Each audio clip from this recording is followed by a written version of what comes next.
In this video, I'm going to show you how to access Gmail from the Chrome home screen in just a few easy steps.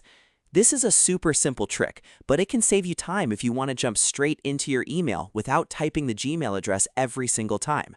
Whether you use Chrome on a laptop or desktop, this method is quick, convenient, and perfect for everyday use.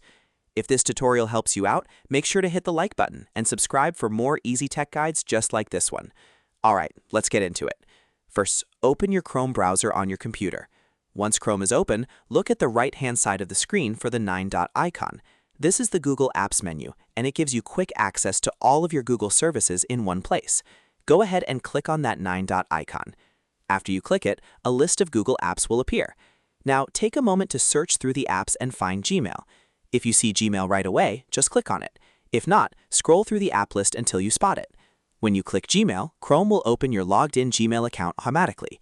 That means you'll be taken straight into your inbox without having to sign in again, as long as you're already signed into your Google account in Chrome. And that's it. You now know how to access Gmail directly from the Chrome home screen. It's fast, easy, and a great shortcut for anyone who checks email often. If this video helped you, please give it a thumbs up and subscribe to the channel for more helpful tutorials. Thanks for watching, and I'll see you in the next one.